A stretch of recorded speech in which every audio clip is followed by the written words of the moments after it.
নমস্কাৰ my news এনিলৈ মই বিশ্বজিত দাসে স্বাগতম জনাইছোঁ। এই মুহূৰ্তত LACৰ পৰা আহিছে আমাৰ হাতলৈ এক গুৰুত্বপূৰ্ণ খবৰ। যি সময়ত ভাৰত আৰু চীনৰ মাজত পুনৰবাৰ সীমান্তত উত্তেজনা বৃদ্ধি পাইছে, তেনে সময়তে সীমান্তৰ পৰা এটা গুৰুত্বপূৰ্ণ খবৰ,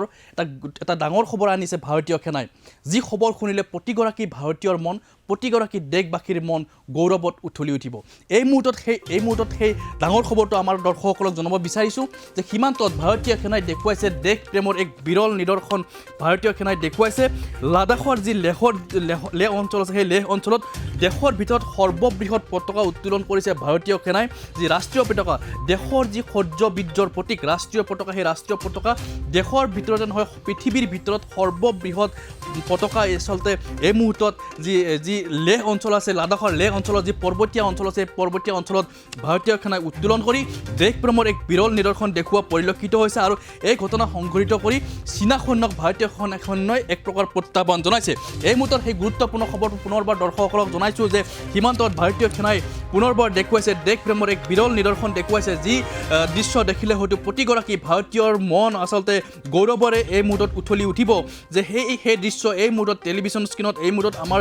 স্ক্ৰীণত দৰ্শকসকলে দেখিবলৈ পাইছে যে লাডাখৰ যি লেহ অঞ্চল আছে, সেই লেহ অঞ্চলত ভাৰতীয় সেনাই কিদৰে দেশৰ শৌৰ্য বীৰ্যৰ প্ৰতীক, ভাৰতৰ যি শৌৰ্য বীৰ্যৰ প্ৰতীক ৰাষ্ট্ৰীয় পতাকা, সেই ৰাষ্ট্ৰীয় পতাকা যি লেহৰ যি পৰ্বতীয়া অঞ্চল আছে, পৰ্বতীয়া অঞ্চলত উত্তোলন কৰি ভাৰতীয় সেনাই দেশপ্ৰেমৰ এক বিৰল নিদৰ্শন, অনন্য নিদৰ্শন দেখুৱাই চীনা সৈন্যক প্ৰত্যাহ্বান জনাইছে। গতিকে এক প্ৰকাৰ চীনা সৈন্যক সকীয়াই দি ভাৰতীয় সেনাই কৈছে যে LACৰ পৰা অহা যিকোনো প্ৰত্যাহ্বান, অৰ্থাৎ সীমান্তৰ সিপাৰৰ পৰা অহা যিকোনো প্ৰত্যাহ্বানৰ ওপৰত ভাৰতীয় সেনাই যে জঁপিয়াই পৰিবলৈ প্ৰতি মুহূৰ্তত, প্ৰতিনিয়তত যে ভাৰতীয় সেনা সাজু হৈ আছে, সেই কথাই স্পষ্টভাৱে ৰঙা চীনক, ড্ৰেগনৰ দেশক ভাৰতীয় সেনাই দেখুৱাই দিছে আজি এই ঘটনা সংঘটিত কৰি। আৰু এই মুহূৰ্তত আমাৰ দৰ্শকসকলক জনাব বিচাৰিছোঁ যে যিখন পতাকা আজি ভাৰতীয় সেনাই সীমান্তত যি লেহত উত্তোলন কৰিলে চীনা সৈন্যক প্ৰত্যাহ্বান জনাই, সেই পতাকাখনৰ ওজন এই মুহূৰ্তত আমি জনাব লাগিব যে 1400 কিলোগ্ৰাম, 1400 কিলোগ্ৰাম ওজনৰ এই পতাকাখন উত্তোলন কৰি ভাৰতীয় সেনাই দেশপ্ৰেমৰ এক অভূতপূৰ্ব নিদৰ্শন দেখুৱাইছে। আৰু এই মুহূৰ্তত জনাব লাগিব যে শেহতীয়াভাৱে ভাৰত আৰু চীনৰ মাজত পুনৰবাৰ যি সীমান্তক লৈ উত্তেজনা পুনৰবাৰ বৃদ্ধি পোৱা পৰিলক্ষিত হৈছে। আৰু দেখিবলৈ পোৱা গ'ল যে লাডাখ সীমান্তত ভাৰতীয় সেনাই পুনৰবাৰ সমৰসজ্জা গঢ়ি তুলিছে। কাৰণ কিয়নো ইতিমধ্যে লাডাখত যিহেতুকে চীনা সৈন্যই ৰঙা চিকু দেখুৱাইছে ভাৰতৰ ওপৰত, পুনৰবাৰ আগ্ৰাসী ৰূপত চীনা সৈন্য লাডাখলৈ অগ্ৰসৰ হৈছে। জি জিনপিঙে তেওঁলোকৰ যি সৈন্যবাহিনী, সেই সৈন্যবাহিনী লাডাখলৈ প্ৰেৰণ কৰি এক প্ৰকাৰ যুদ্ধৰ তেওঁলোকে দামামা বজাব বিচাৰিছে। কিন্তু ভাৰতীয় সেনাই যে কোনো প্ৰকাৰে বহি নাথাকে সেই কথা স্পষ্ট। ভাৰতীয় সেনাই স্পষ্টভাৱে কৈছে যে দেশ মাতৃৰ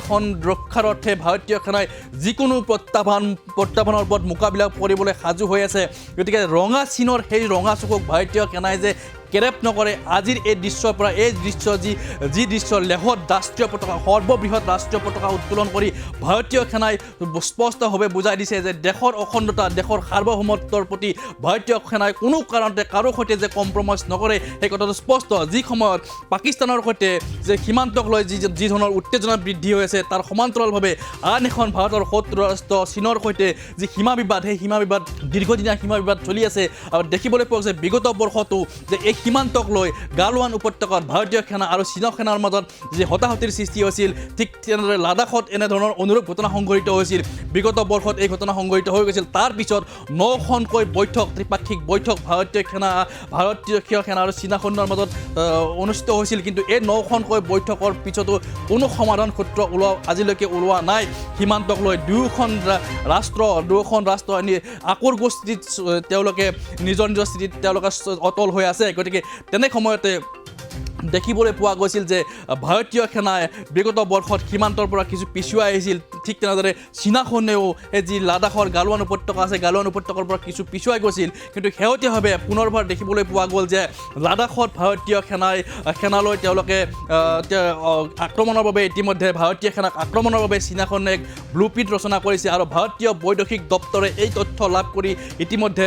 সীমান্তলৈ ভাৰতীয়ৰ বিশাল সৈন্যবাহিনী ইতিমধ্যে লৈ গৈছে, বিশাল টেংক লৈ গৈছে, বিশাল যুদ্ধ জাহাজ, অত্যাধুনিক বোমা বাৰুদ, বিশাল সৈন্যবাহিনী ইতিমধ্যে সীমান্তলৈ ইতিমধ্যে ভাৰত চৰকাৰে প্ৰেৰণ কৰিছে ভাৰতৰ গৃহমন্ত্ৰীয়ে গৃহ দপ্তৰে ইতিমধ্যে প্ৰেৰণ কৰিছে আৰু ইতিমধ্যে সেনা বাহিনীৰ শীৰ্ষ বিষয়া তিনিগৰাকী শীৰ্ষ বিষয়া ইতিমধ্যে সমগ্ৰ পৰিৱেশটো পৰিস্থিতি তেওঁলোকে অধ্যয়ন কৰিছে আৰু চিফ অফ ডিফেন্স ষ্টাফে নিজে লেহত গৈ দুদিন ধৰি তাত বাহৰ পাতি সমগ্ৰ পৰিৱেশটো তেওঁ নিৰীক্ষণ কৰি আছে আৰু আজি সেই লেহৰ পৰাই আজি সেই লাডাখৰ পৰাই ভাৰত চীন সীমান্তৰ পৰাই ৰাষ্ট্ৰীয় পতাকা সৰ্ববৃহৎ ৰাষ্ট্ৰীয় পতাকা উত্তোলন কৰি চীনা সৈন্যক প্ৰত্যাহ্বান জনাইছে চীনা সৈন্যক সকীয়াই দিছে যে সীমান্তৰ সিপাৰৰ পৰা অহা যিকোনো প্ৰত্যাহ্বান ভাৰতীয় সেনাই হাঁহিমুখে মোকাবিলা কৰিবলৈ ভাৰতীয় সেনা প্ৰস্তুত হৈ আছে তেওঁলোকে ভাৰতীয় সেনাই চীনা সৈন্যক স্পষ্টভাৱে বুজাই দিছে যে ৬২ৰ ভাৰত এতিয়া আৰু নাই ৬২ যি ধৰণৰ ভাৰতে যুদ্ধত চীনৰ সৈতে পৰাজয় বৰণ কৰিছিল কিন্তু সেই ৬২ৰ পৰিৱেশ এতিয়া নাই এতিয়া অত্যাধুনিক ভাৰত অত্যাধুনিক সা সৰঞ্জাম বা অত্যাধুনিক অস্ত্ৰ শস্ত্ৰ আধুনিক অস্ত্ৰ শস্ত্ৰৰে ভাৰত এটা নতুন দিগন্তলৈ গতি কৰিছে ভাৰতীয় সেনাই এক বিশাল শক্তি আহৰণ কৰিছে ভাৰতীয় যি বায়ু সেনা আছে ভাৰতীয় নৌ সেনা স্থল সেনা আটাইকেইটা সেনাই আচলতে পূৰ্বতকৈ যথেষ্ট শক্তি বৃদ্ধি কৰিবলৈ সক্ষম হৈছে গতিকে অন্যান্য ৰাষ্ট্ৰসমূহ শক্তিধৰ ৰাষ্ট্ৰসমূহৰ সৈতে সমানে ফেৰ মাৰিবলৈ যে ভাৰতীয় সেনা সক্ষম সেই কথাটো স্পষ্টভাৱে বুজাই দিছে আৰু ইতিমধ্যে আমাৰ দৰ্শকসকলে জানে যে ভাৰতীয় সেনাই যে ভাৰতীয় স্থল সেনা পৃথিৱীৰ ভিতৰত সৰ্ববৃহৎ শক্তিশালী সেনা হিচাপে পৰিচিত গতিকে ভাৰতীয় সেনাই যিকোনো পৰিৱেশৰ সৈতে যিকোনো পৰিস্থিতিত যে যিকোনো পৰিৱেশৰ লগত যুদ্ধ কৰিবলৈ সাজু তেওঁলোকে সক্ষম সেই কথাটো সকলোৱে জানে সেই কথা চীনেও ভালদৰে জানে গতিকে তেনে পৰিপ্ৰেক্ষিতত চীনা সৈন্যক ভাৰতীয় সেনাই প্ৰত্যাহ্বান জনাবলৈ যি ধৰণৰ সমৰসজ্জা লাডাখত গঢ়ি তুলিছে গতিকে সেই সমৰসজ্জাই হয়তো চীনা সৈন্যই কিছু পিছুৱাই যাবলৈ হয়তো বাধ্য হ'ব গতিকে অনাগত সময়ত কি ধৰণে চীনা সৈন্যই সীমান্তত কেনেধৰণৰ পৰিৱেশ গঢ়ি তুলিব সেয়া কিন্তু লক্ষণীয় হ'ব কিন্তু এই মুহূৰ্তত যি দৃশ্য যি কাৰ্য ভাৰতীয় সেনাই সম্পন্ন কৰি চীনক যি ৰঙাচকু দেখুৱাইছে সেয়া আচলতে প্ৰতিগৰাকী ভাৰতীয়ৰ মন সকলোৰে মন গৌৰৱত উঠলি উঠিব আৰু এই মুহূৰ্তত সেই দৃশ্য আমি পুনৰবাৰ দেখিবলৈ পাইছে যে চীনৰ সৈন্যক প্ৰত্যাহ্বান জনাই কিদৰে লেহত ভাৰতীয় সেনাই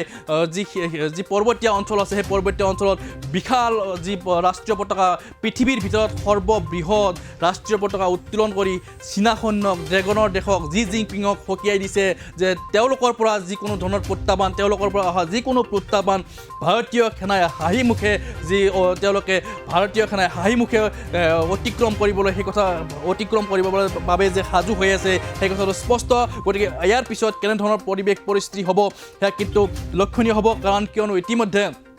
ভাৰতৰ যিটো কূটনৈতিক যি প্ৰধানমন্ত্ৰীৰ যি কূটনৈতিক কৌশল সেই কূটনৈতিক কৌশল চীনতকৈ এই মাজত বহু পৰিমাণৰ ওপৰত বুলি ক'ব লাগিব কাৰণ কিয়নো ইতিমধ্যে যেতিয়া বিগত বৰ্ষত যি গালৱান উপত্যকাত যি যুদ্ধসদৃশ পৰিৱেশ ভাৰত আৰু চীনৰ মাজত সংঘটিত হৈছিল তাৰ পিছত আচলতে ভাৰতৰ প্ৰধানমন্ত্ৰী নৰেন্দ্ৰ মোদীৰ যি কূটনৈতিক কৌশল আছিল সেই কূটনৈতিক কৌশলত আচলতে ভাৰতে যথেষ্ট অগ্ৰগতি লাভ কৰিবলৈ সক্ষম আছিল আমেৰিকা অষ্ট্ৰেলিয়া জাপানৰ নিচিনা শক্তিধৰ ৰাষ্ট্ৰসমূহে ভাৰতৰ পক্ষত থিয় দিছিল ঠিক তেনেদৰে চাইনাৰ পক্ষত অৰ্থাৎ চীনৰ পক্ষত ভাৰতৰ চিৰবৰি শত্ৰু ৰাষ্ট্ৰ পাকিস্তান আৰু উত্তৰ কোৰিয়াৰ বাহিৰে আন এখন ৰাষ্ট্ৰয়ো চীনৰ পক্ষত থিয় দিয়া পৰিলক্ষিত হোৱা নাছিল কিন্তু তাৰ সমান্তৰালভাৱে আমি যদি চাওঁ পৃথিৱীৰ প্ৰায় সকলোধৰ শক্তিধৰ ৰাষ্ট্ৰই কিন্তু ভাৰতৰ যি কূটনৈতিক যি কৌশল প্ৰধানমন্ত্ৰীৰ যি কূটনৈতিক কৌশল সেই কূটনৈতিক কৌশলত সমৰ্থন জনাই ভাৰতৰ পক্ষত থিয় দিছিল আৰু গতিকে পুনৰবাৰ যিহেতুকে সীমান্তত ভাৰতীয় সেনাৰ ওপৰত আক্ৰমণৰ এটা ব্লুপ্ৰিণ্ট চীনা সৈন্যই ৰচনা কৰিছে হয়তো অক্টোবৰ মাহৰ কিছু ঠাণ্ডা কিছু শীতৰ আগমন ঘটাৰ লগে লগে ভাৰতীয় সেনাৰ সৈতে যুদ্ধ কৰাৰ এটা পৰিকল্পনা চীনা সৈন্যই ৰচনা কৰিছে আৰু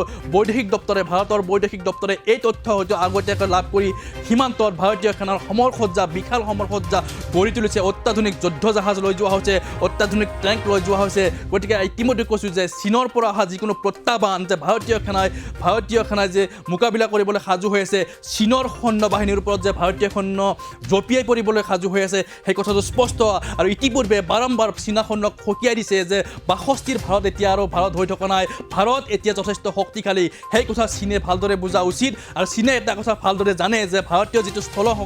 স্থলসেনা সেই স্থলসেনা পৃথিৱীৰ ভিতৰত সৰ্ববৃহৎ আৰু সৰ্বশক্তিমান স্থলসেনা গতিকে ভাৰতীয় সেনাৰ সৈতে পাহাৰীয়া পৰিৱেশত যুদ্ধ কৰাটো ইমান যে তেওঁলোকৰ বাবে মসৃণ নহয় চীনা সৈন্যই সেই কথা ভালদৰে জানে গতিকে ইয়াৰ পিছত সীমান্তত চীন আৰু ভাৰতৰ পৰিস্থিতি, ভাৰতৰ কূটনৈতিক যি কৌশল, সেই কৌশল কি কেনেধৰণৰ হ'ব বা ভাৰতৰ কূটনৈতিক কৌশল কেনেধৰণৰ হ'ব, সেয়া কিন্তু পৰৱৰ্তী সময়ছোৱাত লক্ষণীয় হ'ব। মুকলি হ'ল ডাটা মেচিনৰ নতুন showroom data machine future world. বজাৰত উপলব্ধ সকলোবোৰ অত্যাধুনিক সামগ্ৰী পোৱা যাব এই শ্বৰুমত। বছ JBL, ছনীৰ লগতে উচ্চ প্ৰাবল্য স্পীকাৰো পোৱা যাব এই শ্বৰুমত। লগতে আধুনিক mobile accessories, screen protector, earphone, case and cover, power bank উপলব্ধ এই শ্বৰুমত। ডাটা মেচিন হৈছে গুৱাহাটীৰ একমাত্ৰ শ্বৰুম য'ত উপলব্ধ টেম্পাৰ, কাভাৰ, ইয়েৰফোন, চাৰ্জাৰৰ লগতে আন বহুতো এক্সেছৰিজ। এই সকলোবোৰ লেটেষ্ট গেজেট লাভ কৰিবলৈ আহক আমাৰ নতুন শ্বৰুম ডাটা মেচিনলৈ। Data machine future world, opposite to the Ulubari petrol pump, near Kalyan jewellers, GS road, Guwahati 7। Phone number 6901268874, 7086094885।